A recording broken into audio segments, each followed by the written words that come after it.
നമസ്കാരം. സോഡിയാക് മീഡിയയിലേക്ക് എല്ലാ പ്രേക്ഷകർക്കും സ്വാഗതം. 2026 ജൂലൈ മാസത്തെ ആയില്യ നക്ഷത്രക്കാരുടെ നക്ഷത്രഫലമൊന്ന് ആലോചിച്ച് നോക്കാം. ആയില്യ നക്ഷത്രക്കാരെ സംബന്ധിച്ചിടത്തോളം കർക്കിടകക്കൂറാണ്, ജന്മത്തിലാണ് വ്യാഴം സഞ്ചരിക്കുന്നത്. അപ്പോൾ 12ാം വ്യാഴമായിരുന്നു. അപ്പോൾ അതിനേക്കാൾ കുറച്ചുകൂടി അനുകൂലമായിരിക്കുന്ന വസ്തു വന്ന് ജന്മത്തിലേക്ക് വ്യാഴം വന്നപ്പോൾ പ്രത്യേകിച്ച് അവിടെ ഉച്ച ബലവാനായിട്ട് ഹംസയോഗം ചെയ്ത് വ്യാഴം നിൽക്കുന്നു എന്ന് പറയുന്ന ഒരവസ്ഥയുള്ളത് കാരണം കൊണ്ട് മറ്റുള്ളവരുടെ ബഹുമാനം നേടാൻ സാധിക്കും. എങ്കിലും വ്യാഴപ്പഴമുണ്ട്, വിഷ്ണു നെയ്വിളക്ക്, ഭാഗ്യസൂക്താർച്ചന മുതലുള്ള വഴിപാടുകൾ ചെയ്യണം. കാരണം ജന്മത്തിൽ വ്യാഴം നിന്നാൽ ജന്മരാമ വനേ ദുഃഖം, ശ്രീരാമേന്ദ്രൻ വനവാസത്തിന് പോയ രീതിയിലുള്ള അലച്ചിലാണ് ഉണ്ടാകുക. ഒരു കാര്യം കൃത്യമായിട്ട് നമുക്ക് ഇന്ന പോലെ ചെയ്യാമെന്നോ, എന്ത് ചെയ്യണം, എങ്ങനെ, ഏത് ഭാഗത്തായിരിക്കും, അപ്പം അങ്ങനെ ഒരു കാര്യത്തിൽ നമുക്കൊരു കൃത്യതയില്ലാതെ ഒരു അലസത, അലച്ചിൽ ഒക്കെ ഉണ്ടാകുന്നൊരു സമയമാണ്. വിഷ്ണു ക്ഷേത്രത്തിൽ വേറുകൊണ്ട് നല്ല പരിഹാരങ്ങൾ ചെയ്യും. പിന്നെ ദേഷ്യ എടുത്തിയാട്ടം പോലുള്ള കാര്യങ്ങൾ ഉണ്ടാകാൻ സാധ്യതയുണ്ട്. കർക്കിടകത്തിൽ തന്നെയാണല്ലോ സൂര്യനെ നിൽക്കുന്നത്.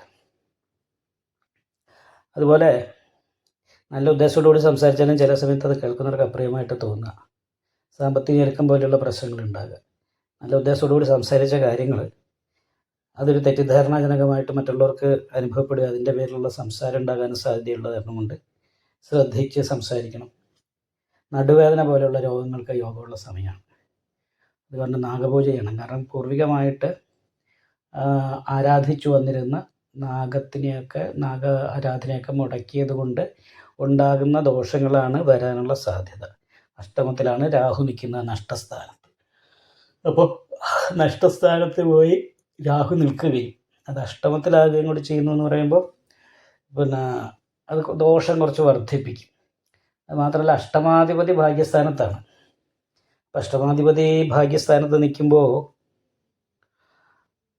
ഭാഗ്യത്തിന് കുറവുണ്ടാകാനുള്ള സാധ്യതയുണ്ട്. പക്ഷേ അത് നീരാഞ്ജനം വഴിപാട് ചെയ്തിട്ട് ഈ ഭാഗ്യക്കുറവിനുള്ള പരിഹാരങ്ങൾ ചെയ്യണം. സർവാഭിഷ്ടസ്ഥാനത്താണ് 5ാം ഭാവാധിപതി ആയിരിക്കുന്ന ചൊവ്വ. ആ ചൊവ്വ 5ലേക്ക് ദൃഷ്ടി ചെയ്താണ് നിൽക്കുന്നത്. അതുകൊണ്ട് തന്നെ മനസ്സിലാഗ്രഹിക്കുന്ന കാര്യങ്ങൾ പൂർത്തീകരിക്കാനൊക്കെ സാധിക്കും. വിദ്യാർത്ഥികളെ സംബന്ധിച്ച് നല്ലതാണ്. അതേപോലെ തന്നെ തൊഴിൽ അന്വേഷിക്കുന്നവർക്ക് നല്ലതാണ്.